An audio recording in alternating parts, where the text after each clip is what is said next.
Good morning everyone. So now today I'm going to start the next topic. Okay.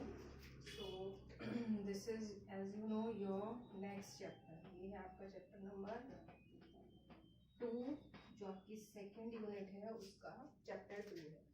Motion in a plane. It's name is what. इसका name जो है that is motion in a plane. तो ये जो chapter 2 है ये आपका unit number 2 का सेकेंड चैप्टर है. Okay. So what is there. अब आपको इसमें करना क्या है,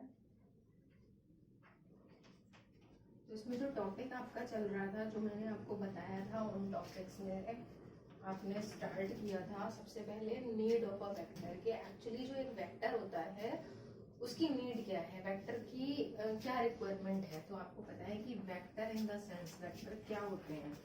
तो वेक्टर वो होते हैं जिनमें डायरेक्शन नीडेड होती है. Scalar quantities are those. Scalar quantities वो हैं जिनमें सिर्फ मैग्नीट्यूड चाहिए होता है. तो मैंने आपको लास्ट टाइम एक्सप्लेन किया था कि जिनमें सिर्फ मैग्नीट्यूड की रिक्वायरमेंट है और डायरेक्शन की रिक्वायरमेंट नहीं है, वो स्केलर क्वांटिटीज कहलाती हैं. बहुत सारे एग्जांपल्स भी मैंने आपको दिए थे, जैसे कि डिस्टेंस है और टाइम है और आपका वर्क डन है. These all the quantities are scalar quantities. लेकिन वेक्टर क्वांटिटीज कौन सी होती हैं जिनमें की डायरेक्शन की नीड होती है. तो कभी कभी ऐसा होता है किसी भी क्वांटिटी को एक्सप्लेन करने के लिए प्रॉपरली हमें उसकी डायरेक्शन बतानी पड़ती है. तो जैसे वेक्टर क्वांटिटीज के एग्जांपल्स में आपने स्टडी किया था कि displacement, force, velocity, acceleration, all these quantities are vector. तो जब भी हम किसी को डिफाइन करेंगे properly, so suppose that we are talking about force. अगर हम फोर्स को एक्सप्लेन कर रहे हैं तो फोर्स को जब हम one example we have taken कि जब आप ये बोल रहे हैं कि you have to apply some force on the door, on the window, तो इसका मतलब आपको डायरेक्शन बतानी पड़ेगी कि in which direction we have to apply the force, because the task depends on the direction. जो टास्क आपको परफॉर्म करना है वो डायरेक्शन पर डिपेंड करेगा कि टू ओपन द विंडो और to close the window in the same way. किसी चीज पर, किसी व्हीकल पर, किसी टॉय कार पर अगर आपको फोर्स लगाने को बोला है तो यू हैव टू आस्क कि जो है वो किस डायरेक्शन में लगाना है, तो उस डायरेक्शन के अकॉर्डिंग वो मोशन करेगा. अगर किसी मूविंग बॉडी पर आप फोर्स लगा रहे हैं तो इसका मतलब कि टू इंक्रीज इट्स स्पीड और टू डिक्रीज इट्स स्पीड. तो इसका मतलब जो फोर्स होता है that depends on the direction. तो इसीलिए जो है वो वेक्टर क्वांटिटीज जो होती हैं उनमें हमेशा डायरेक्शन की नीड पड़ती है. तो सबसे पहला जो आपका कॉन्सेप्ट था that is need of a vector. Actually एक वेक्टर की नीड क्या है, क्यों वेक्टर की जरूरत पड़ती है. दूसरा आपने इसके बारे में पढ़ा था, नीड ऑफ अ वेक्टर के बाद में आपने पढ़ा था कि हाँ, इससे पहले एक टॉपिक था जो चैप्टर का नाम है मोशन इन अ प्लेन. तो मोशन इन अ प्लेन का मतलब होता है टू डायमेंशनल मोशन और टू डायरेक्शनल मोशन. तो यानी कि जब भी कोई ऐसा मोशन होता है जिसको कि प्लेन में रिप्रेजेंट करते हैं. प्लेन मीन्स कि जहाँ पर एक्स और वाई दोनों एक्सिस का रोल है, in that case we say that it is motion in a plane या टू डायमेंशनल मोशन. जैसे प्रीवियस जो चैप्टर था इसीलिए उसका नाम motion in a straight line था, क्योंकि वहाँ सिंगल डायरेक्शन का यूज हो रहा है. इसके बाद जो आपका टॉपिक था वो वही था जो मैंने अभी आपको बताया, स्केलर एंड वेक्टर क्वांटिटीज. तो एक्चुअली स्केलर और वेक्टर क्वांटिटीज जो है वो क्या होती हैं. तो आपको पता है जब आप स्केलर क्वांटिटीज को डिफाइन करेंगे तो these are the quantities which can be represented by only magnitude without direction. तो these are scalar quantities. Examples में आप लिख सकते हैं डिस्टेंस, स्पीड, टाइम एक्सेट्रा. तो जब वेक्टर क्वांटिटीज को एक्सप्लेन करेंगे तो उसमें आपको बताना पड़ेगा कि these are the quantities which can be represented by magnitude as well as direction. इसमें दोनों की रिक्वायरमेंट होती है. Those are known as vector quantities. वो कहलाती हैं आपकी वेक्टर क्वांटिटीज. ओके. तो ये स्केलर एंड वेक्टर क्वांटिटीज हो जाती हैं. इसके बाद में आपका टॉपिक जो है नेक्स्ट, इसके एग्जांपल्स जो है जैसे मैंने बताया फोर्स, ये तो ऑलरेडी एक्सप्लेन्ड है. फोर्स, डिस्प्लेसमेंट, एक्सेलरेशन, वेलोसिटी, ये सारी चीजें. ठीक है. इसके बाद आता है अब जहां से आज आपको स्टार्ट करना है. आई होप कि स्केलर एंड वेक्टर क्वांटिटीज आपका क्लियर हो चुका है. टॉपिक्स को लिखना कैसे है, तो इन दोनों की डेफिनेशंस लिखनी है आपको और विद एग्जांपल लिखना है. ठीक है. अब आपका नेक्स्ट टॉपिक आता है रिप्रेजेंटेशन. रिप्रेजेंटेशन ऑफ और वेक्टर. वेक्टर को रिप्रेजेंट कैसे करते हैं. तो जो 9th में आपने जो भी पढ़ा था स्केलर और वेक्टर क्वांटिटीज से रिलेटेड, उसमें क्या था, डेफिनेशन थी बस, स्केलर और वेक्टर क्वांटिटीज को क्या करना था, डिफाइन करना था।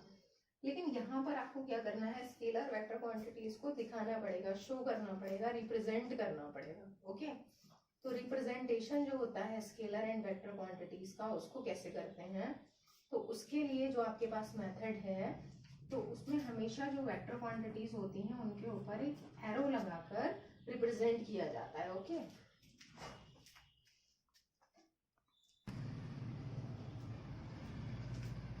सो एरो लगाकर जो भी क्वांटिटी है आपकी, suppose that this is the vector quantity, अगर ये वेक्टर क्वांटिटी है तो इसका एक तरीका ये होता है कि इसके ऊपर जो है we always put one arrow.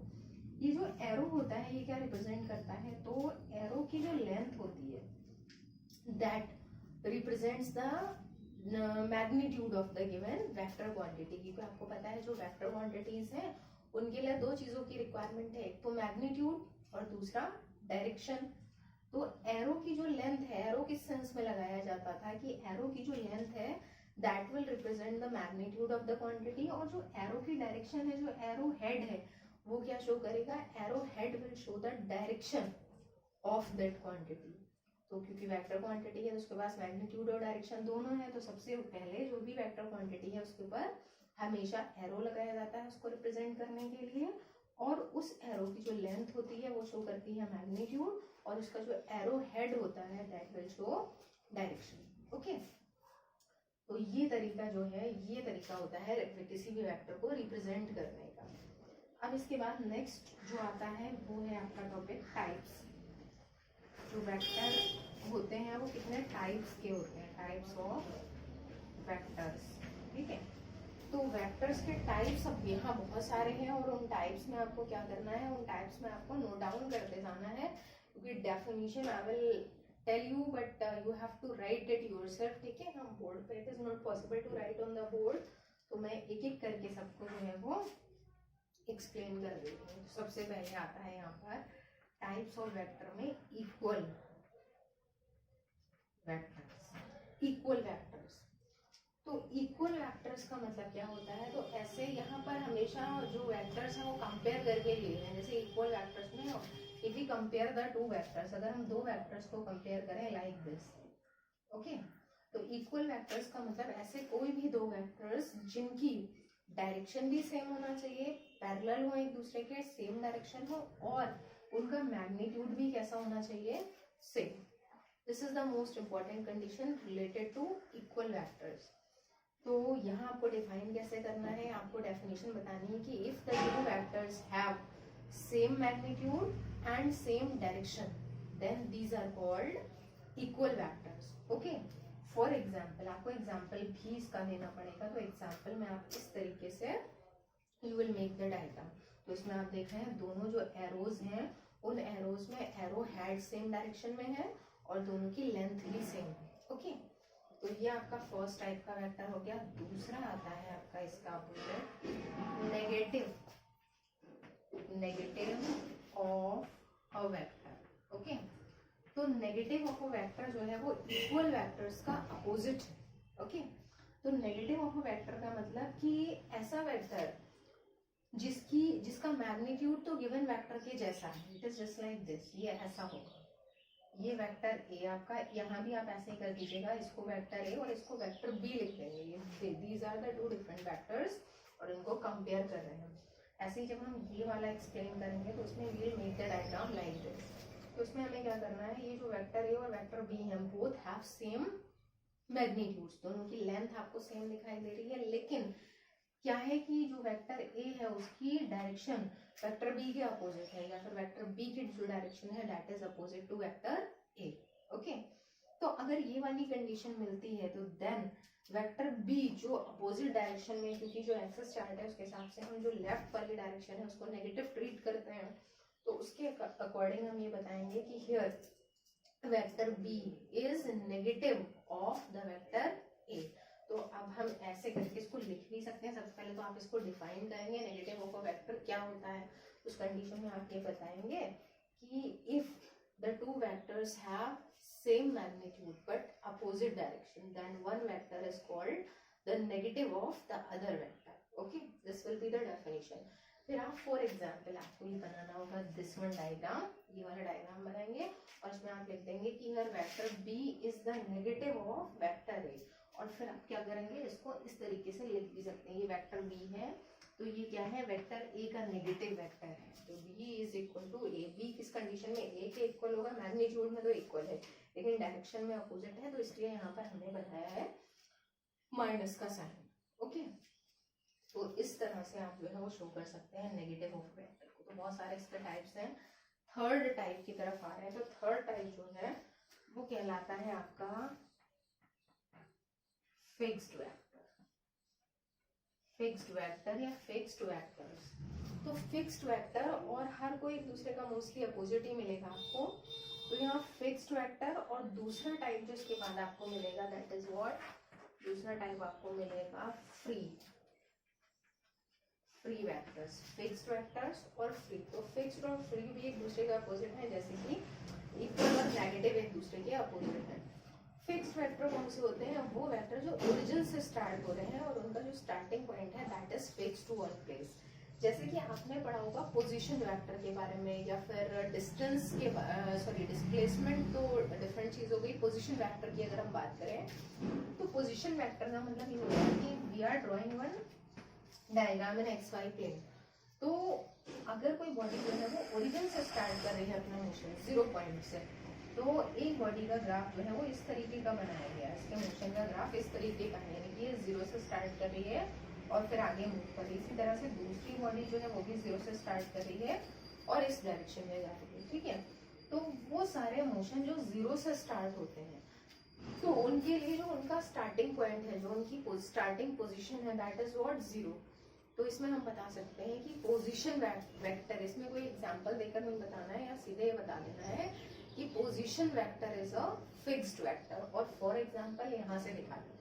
तो जो भी वेक्टर ओरिजिन से स्टार्ट हो रहे हैं, जिनकी भी पोजीशन ओरिजिन से मेजर की गई है, that is called fixed vector. Okay, तो इसकी डेफिनेशन अगर आप देंगे, डिफाइन करेंगे, तो आपको बताना है कि it is the vector which starts from the origin, so that is called fixed vector। for example आप लिख देंगे पोजीशन वेक्टर और ऐसे करके आपको एक डायग्राम बना देना है एक्स वाई प्लेन में। इसी तरह से आपका आता है फ्री वेक्टर। तो फ्री वेक्टर का मतलब कि वो मूवेबल है, मतलब वो जरूरी नहीं है ओरिजिन से ही स्टार्ट हो, उसका पॉइंट कहीं भी हो सकता है।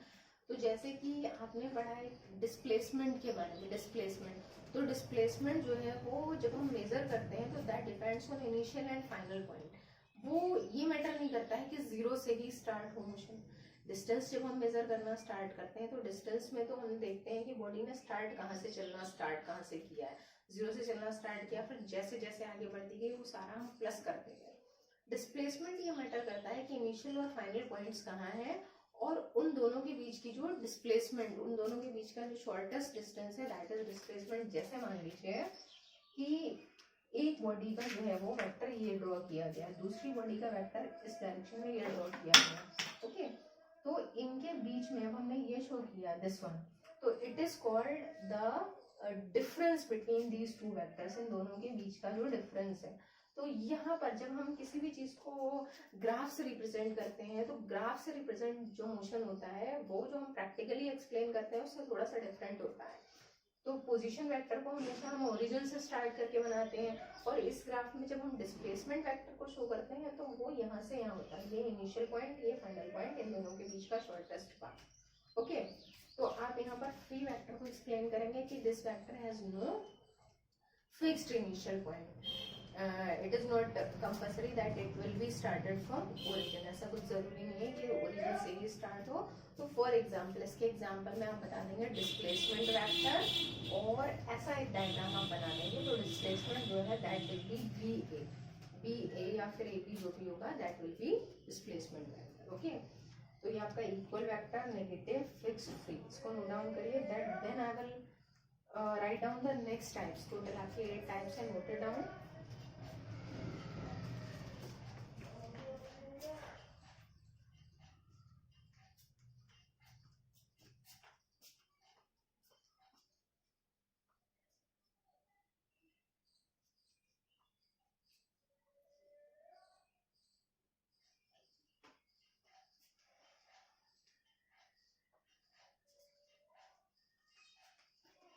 Okay class, then I will start from the next types. अब आपके जो इसके बाद में नेक्स्ट टाइप्स हैं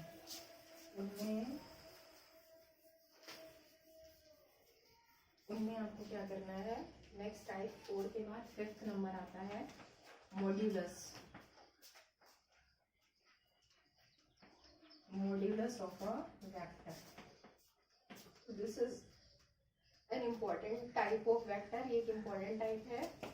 तो मॉड्यूलस ऑफ वेक्टर क्या होता है? मॉड्यूलस का मतलब होता है कि अगर गिवन वेक्टर, एक वेक्टर क्वांटिटी है, तो suppose that you are taking the example of this A vector जो है वो एक वेक्टर क्वांटिटी है। इसको जो बोलने का जो मेथड है, तो we will call it a vector. आप इसको वेक्टर ए या ए वेक्टर दोनों तरीके से बोल सकते हैं। तो एक क्वांटिटी आपके पास वेक्टर ए है, और वेक्टर ए में आपको क्या करना है, कॉम्बिनेशन है इसके पास डायरेक्शन और मैग्नीट्यूड दोनों का। तो आपको क्या करना है, इससे डायरेक्शन और मैग्नीट्यूड को सेपरेट करना है। मतलब आप ये चाह रहे हैं कि इसके पास सिर्फ मैग्नीट्यूड रहे, इससे डायरेक्शन रिमूव हो जाए। यानी कि ये भी कह सकते हैं कि we want to convert it into scalar quantity. अगर हमें इसको स्केलर क्वांटिटी में बदलना है, इससे डायरेक्शन को हटाना है, तब हम क्या करेंगे, तब इसको रिप्रेजेंट करने का मेथड भी क्या होगा। तो देखिए, तब तरीका ये होता है, we call it modulus. Modulus लेना कहलाता है, मैथ्स में ये यूज भी होता है। तब आप क्या करेंगे, इस वेक्टर को इस तरह से मॉड की फॉर्म में लिखेंगे। These two lines, this is called modulus. अगर हमने मॉड की फॉर्म में लिख दिया, मॉड्यूलस लगा दिया, तो क्या होगा, इसके ऊपर से वेक्टर वाला सिंबल हट जाएगा। And now this is the quantity A. अब ये जो क्वांटिटी ए बची, इसका मतलब this is only the magnitude of the given quantity. अब इसके साथ में डायरेक्शन का कोई भी रोल नहीं। तो आगे ये जो है टाइप्स हैं, ये तो डायरेक्ट नहीं पूछे जाते हैं। 11th क्लास में आपसे पूछा क्या जाएगा, आपसे पूछा जाएगा इनका एप्लीकेशन। एप्लीकेशन मीन्स जैसे कि आपको किसी न्यूमेरिकल में अगर मॉड्यूलस में कन्वर्ट करना पड़े, तब कैसे करेंगे। तो वहां पर आप जो है इस फॉर्म में लिखेंगे, मॉड की फॉर्म में, तो अपने आप से जो डायरेक्शन है वो रिमूव हो जाएगी। तो ये मोस्ट इंपॉर्टेंट जो है आपका टाइप है। ये वाले तो डायरेक्ट डेफिनेशन बेस्ड थे, लेकिन ये ज्यादा इंपॉर्टेंट है। इसी तरह से इसके बाद में एक आ रहा है, वो भी इक्वली इम्पोर्टेंट है। ठीक है, वो क्या कहलाएगा आपका, दैट इज यूनिट वेक्टर। ये है आपका यूनिट वेक्टर। तो यूनिट वेक्टर क्या होता है, यूनिट वेक्टर नेम से ही क्लियर है कि it is the vector. Modulus को आप कैसे डिफाइन करेंगे, इसकी डेफिनेशन मैंने नहीं बताई है। मॉड्यूलस का मतलब कि this is the vector which has only magnitude not direction, that is called modulus of a vector. फिर फॉर एग्जांपल आप इसको जो है थोड़ा सा एक्सप्लेन कर देंगे कि vector A is a vector quantity, then its modulus, by taking its modulus now A is a scalar quantity और इट हैज ओनली मैग्नीट्यूड। पर जब आप यूनिट वेक्टर की तरफ आते हैं, तो unit in the sense one होता है, क्योंकि आपने यूनिट की बहुत सारी डेफिनेशंस पढ़ी हैं। तो यूनिट वेक्टर क्या होता है, तो एज यू नो कि vector has the two things, magnitude and direction. तो वेक्टर है तो ऑब्वियसली डायरेक्शन तो होगी उसके पास, लेकिन यूनिट का क्या सेंस है, यूनिट का मतलब है कि that vector which has the magnitude 1, जिसके पास मैग्नीट्यूड कितना है, कितना मैग्नीट्यूड है उसका। तो अगर उसका मैग्नीट्यूड 1 यूनिट है, जैसे मान लीजिए सपोज दैट वर्क डन, तो स्केलर क्वांटिटी, अगर हम फोर्स की बात कर रहे हैं, तो फोर्स जो है मैग्नीट्यूड कितना होना चाहिए, 1 न्यूटन। तो अगर उसका मैग्नीट्यूड 1 है, यूनिट है, और उसके पास डायरेक्शन है, तो ऑब्वियसली फोर्स के पास डायरेक्शन तो होती है। मैग्नीट्यूड कितना है, 1 न्यूटन है, तो वो कहलाएगा यूनिट वेक्टर। तो ऐसा कोई भी वेक्टर जिसका मैग्नीट्यूड कितना होना चाहिए, 1 unit, and it has direction, any quantity which has magnitude 1 unit and direction, that is called unit vector। अब इसको लिखने का तरीका क्या होता है, यूनिट वेक्टर्स को लिखने का जो मेथड होता है वो थोड़ा सा डिफरेंट है, क्योंकि आप कैसे आइडेंटिफाई करेंगे कि ये जो वेक्टर है इसके पास में 1 यूनिट मैग्नीट्यूड है। तो उसका मेथड ये होता है कि जैसे आप वेक्टर्स को नॉर्मली इस तरीके से रिप्रेजेंट करते हैं, लेकिन यूनिट वेक्टर को रिप्रेजेंट करने के लिए आपको इसके ऊपर जो है वो इस तरीके का सिंबल बनाना होता है। तो ये जो सिंबल है, दिस इज लाइक दिस, ये सिंबल इस तरीके से बनता है। और ये जो सिंबल है ये क्या कहलाता है, इसका नेम क्या होता है, तो इट्स नेम इज कैप, ये कहलाता है कैप। ओके, तो आप इसको बोलेंगे ए कैप। तो जैसे अगर आपको इसको जो है वो एक्सप्लेन करना है, इसको बताना है, तो आपको इसका नेम, जैसे मैंने लिखा था कि वेक्टर ए या ए वेक्टर, उसी तरह से आप इसको ए कैप बोलेंगे। ओके, तो अगर एक कैप लिखा है तो इट मीन्स इसका मैग्नीट्यूड कितना है 1। तो ये जो है आपका कहलाता है यूनिट वेक्टर। ओके, तो ये आपका जो है वो नेक्स्ट टाइप है। तो आपका 6 जो है वो टाइप टोटल हो गए हैं। 7th नंबर पे आते हैं। 7th नंबर जो है वो है आपका कोप्लेनर वेक्टर्स। ठीक है, तो अब जितने भी वेक्टर्स आएंगे इनके बाद वो उनके नेम से ही क्लियर है। तो कोप्लेनर का मतलब जिसका सेम क्या होगा, प्लेन। तो अगर वेक्टर्स इस तरीके से रिप्रेजेंट किए गए हैं, ये एक्स वाई प्लेन है, तो ये है आपका वेक्टर ए, ये है आपका वेक्टर बी, और ये है आपका वेक्टर सी। ओके, तो अगर इस तरीके से एक्स वाई प्लेन में ही तीनों वेक्टर आ रहे हैं तो ये क्या कहलाते हैं, कोप्लेनर वेक्टर्स। तो इफ 2 और more vectors are in the same plane, okay, क्या कैसे डिफाइन करना है, 2 और more vectors are in the same plane. अगर 2 या 2 से ज्यादा वेक्टर एक ही प्लेन में आ रहे हैं then these are called coplanar vectors. और इनका जो एग्जाम्पल होगा that will be this. Example में आप जो है वो इस तरीके से डायग्राम ड्रॉ कर देंगे और लिख देंगे here ABC are coplanar vectors. ठीक है, उसके बाद फिर आपको नेक्स्ट टाइप बताना है। नेक्स्ट टाइप है आपका कोलिनियर। तो ये याद रखना बहुत आसान है क्योंकि इनमें जो वर्ड है उसी के अकॉर्डिंग आप एक्सप्लेन करेंगे। कोलिनियर, तो कोलिनियर का मतलब जो सेम लाइन में है। तो जैसे एक वेक्टर है आपका ये वेक्टर है, ठीक है, दूसरा वेक्टर ये है वेक्टर बी, तीसरा वेक्टर जो है वो ये इस तरीके से। तो कोलिनियर का मतलब कि ऐसे वेक्टर्स जो सेम लाइन में हो, जो जिनकी लाइन ऑफ एक्शन एक ही है। तो मान लीजिए वेक्टर ए और वेक्टर बी का एग्जांपल लें, तो वेक्टर ए और वेक्टर बी जो है वो सेम लाइन ऑफ एक्शन पे वर्क कर रहा है। देखिए लाइन एक ही है, लेकिन जो वेक्टर सी है उसकी लाइन कैसी है, डिफरेंट। वो पैरेलल तो है, डायरेक्शन तो उसकी एक ही है, लेकिन लाइन डिफरेंट है। तो इसका थोड़ा सा ध्यान रखिएगा कि यहाँ पर कोलिनियर मीन्स जो सेम लाइन ऑफ एक्शन पे एक्ट कर रहे हैं। जैसे वेक्टर ए और वेक्टर बी कैसे हैं, कोलिनियर वेक्टर। अच्छा, आपने अभी पीछे नेगेटिव ऑफ अ वेक्टर पढ़ा था, तो नेगेटिव ऑफ अ वेक्टर का एग्जांपल आपने इस तरीके से लिया था कि वन वेक्टर इज दिस और इसका जो अपोजिट है वो नेगेटिव ऑफ अ वेक्टर। लेकिन यहाँ पर क्या होता है कि प्रॉपरली वेक्टर ए और वेक्टर बी जो है वही कोलिनियर वेक्टर्स कहलाते हैं। लेकिन कुछ कुछ केस में आपको ऐसा एग्जाम्पल भी मिलेगा जिनमें सेम डायरेक्शन को भी कंसिडर कर लिया जाता है कोलिनियर में। तो जैसे यहाँ पर आप ये वाला अगर डायग्राम बना रहे हैं तो इस डायग्राम में आप देख रहे हैं कि ये एक दूसरे के पैरेलल तो हैं, लेकिन यहाँ पर क्या है, दोनों का मैग्नीट्यूड अलग है। इक्वल वेक्टर्स में आपने पढ़ा था कि दोनों का मैग्नीट्यूड और डायरेक्शन दोनों सेम होना चाहिए। तो यहाँ पर डायरेक्शन मैटर करती है, मैग्नीट्यूड मैटर नहीं करता है। तो कुछ कंडीशंस में क्या होगा कि जो पैरेलल वेक्टर्स हैं वो भी कोलिनियर वेक्टर्स कंसिडर किए जा सकते हैं। ओके, तो वैसे तो आपको जो है प्रॉपर एग्जांपल ऐसा वाला ही देना है जिनमें सेम डायरेक्शन हो, मैग्नीट्यूड मैटर नहीं करता। अगर एक वेक्टर बड़ा है दूसरा छोटा है, बस लाइन ऑफ एक्शन सेम है, तो these are called collinear vectors. ठीक है, तो एक आपका ये था। फिर आपका नेक्स्ट नंबर आता है 9, को इनिशियल वेक्टर्स। ठीक है, तो को इनिशियल कौन से कहलाते हैं, को इनिशियल का डायग्राम भी यही हो सकता है, ऐसे वेक्टर्स जिनका इनिशियल पॉइंट सेम हो। तो अगर मान लीजिए ABC वेक्टर्स जो है वो पोजीशन वेक्टर्स हैं, तो क्योंकि सभी ओरिजिन से ही स्टार्ट होंगे अगर पोजीशन वेक्टर है तो if ABC are position vectors and started from origin then these are called coinitial vectors. तो को इनिशियल को पहले डिफाइन करेंगे कि these are the vectors which have same initial point, जिनका इनिशियल पॉइंट सेम है वो कहलाते हैं coinitial vectors. For example here ABC vectors are started from the same origin, so these are co-initial vectors। इसके बाद आपका एक last type रह गया है और वो है कोटर्मिनस वेक्टर्स। तो कोटर्मिनस कौन से होते हैं, कोटर्मिनस को इनिशियल के अपोजिट है। को इनिशियल का मतलब जो स्टार्ट हुए हैं सेम इनिशियल पॉइंट से, और कोटर्मिनस होते हैं जो टर्मिनेट हुए हैं सेम। टर्मिनेट का मतलब जो एंड हुए हैं सेम पॉइंट पे। तो देखिए सबके एरो हेड ज्वाइन कर रहे हैं। ये 3 वेक्टर्स मैंने बनाए हैं, वेक्टर ए, वेक्टर बी और वेक्टर सी। तो तीनों के जो एरो हेड हैं वो एक ही पॉइंट पर आ रहे हैं। तो अगर कोई भी वेक्टर्स 2 और more vectors are terminated at the same point, then these are called coterminous vectors, और इनको आपको इस तरीके से शो कर देना. Okay, so note it down.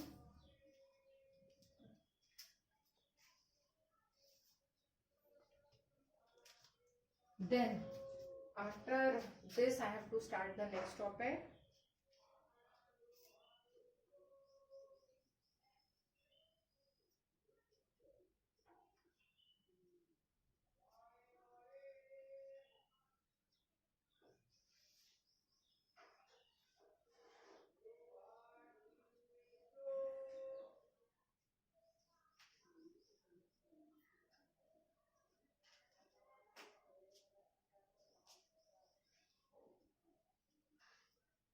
Then after this the next type, अभी इन टाइप्स में नहीं आएगा, अभी एक डिफरेंट टाइप है आपका, और वो है जीरो वेक्टर. ओके, तो जीरो वेक्टर अब आपको स्टडी करना है. जीरो वेक्टर लिखिएगा, ओनली जीरो वेक्टर. ओके, तो जीरो वेक्टर जैसे कि आपने पढ़ा था, यूनिट वेक्टर के नेम से ही क्लियर है कि ऐसा वेक्टर जिसके पास मैग्नीट्यूड कितना होना चाहिए, 1 यूनिट. लेकिन अब जीरो वेक्टर है तो जीरो वेक्टर मीन्स उसका मैग्नीट्यूड कितना होना चाहिए, तो ऑब्वियसली अगर जीरो वेक्टर है तो उसका जो मैग्नीट्यूड होगा दैट विल बी जीरो. उसके पास डायरेक्शन तो है. अब ये थोड़ा सा जो है आपको ऐसा लग रहा होगा कि ऐसा वेक्टर कैसे पॉसिबल है कि उसके पास डायरेक्शन हो लेकिन मैग्नीट्यूड ही नहीं है, क्योंकि बिना जो है मैग्नीट्यूड के डायरेक्शन पॉसिबल नहीं है. तो इट इज पॉसिबल बिकॉज सबसे पहले तो मैं इसका एग्जांपल देना चाहूंगी कि अभी आपने पढ़ा है पोजीशन वेक्टर के बारे में. ठीक है, तो पोजीशन वेक्टर जो है उसमें यहाँ ओरिजिन से बॉडी मोशन स्टार्ट करती है. तो this A vector is what, it is a position vector. ये पोजीशन वेक्टर है. तो कोई भी ऐसा पोजीशन वेक्टर जो स्टार्ट कहाँ से होता है, ओरिजिन से स्टार्ट हुआ है. तो at the point of origin, क्योंकि देखिए ओरिजिन पर है, वो भी अभी ओरिजिन पर है, लेकिन उसने एक पर्टिकुलर डायरेक्शन की तरफ फेस कर रखा है. It is going to move, it is just going to start the motion, अपना मोशन स्टार्ट करने वाला है. तो अगर हम प्रैक्टिकली सिचुएशन को ऑब्जर्व करें तो कोई भी पर्टिकुलर ऑब्जेक्ट जो है वो मोशन स्टार्ट करने वाला है, तो it is in that direction.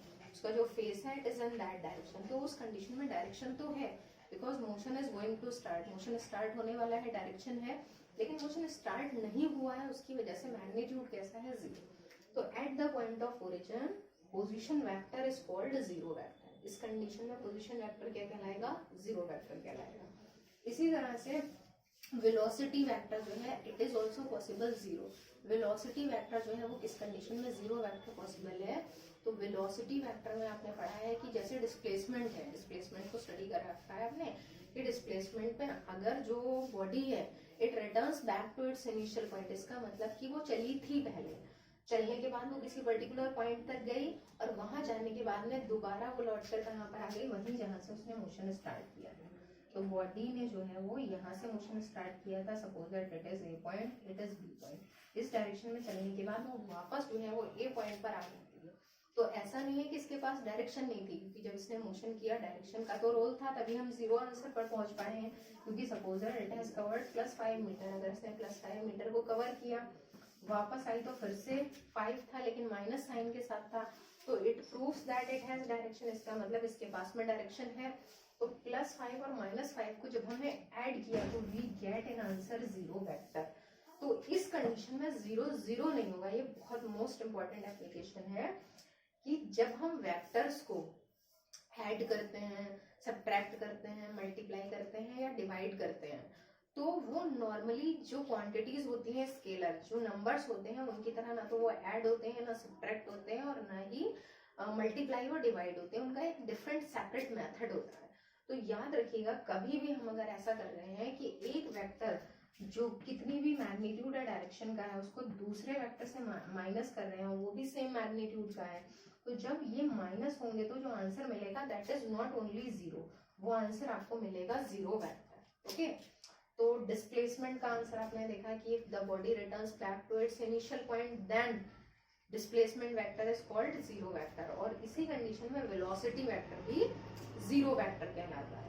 इसी तरह से एक्सेलरेशन वेक्टर की बात करें तो अगर कोई बॉडी यूनिफॉर्म वेलोसिटी से चल रही है, तो एक्सेलरेशन का रिलेशन आपको पता है v minus you upon T होता है। तो बॉडी की अगर वेलोसिटी कांस्टेंट है, सेम है, तो उसका मतलब उसका एक्सेलरेशन क्या होगा, 0 होगा। तो that object which is moving with uniform velocity it has 0 acceleration vector. तो इन एग्जांपल्स से आपको क्लियर हो गया होगा कि 0 वेक्टर जो है वो किस कंडीशन में पॉसिबल है। डायरेक्शन होती है उसके पास, लेकिन किसी रीजन से उसका मैग्नीट्यूड 0 हो जाता है।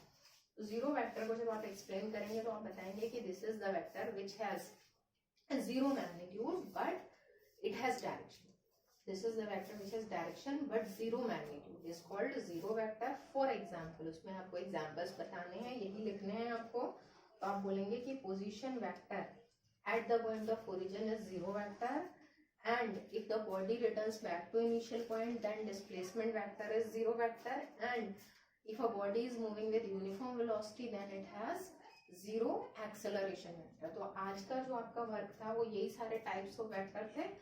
अब नेक्स्ट टर्न से हमें क्या स्टार्ट करना है कि वेक्टर्स के साथ में जो ये डिफरेंट जो प्रोसेस है, एडिशन, सब्ट्रैक्शन, मल्टीप्लिकेशन, डिवीजन, ये कैसे परफॉर्म किए जाते हैं। Okay, so now note it down. Thank you.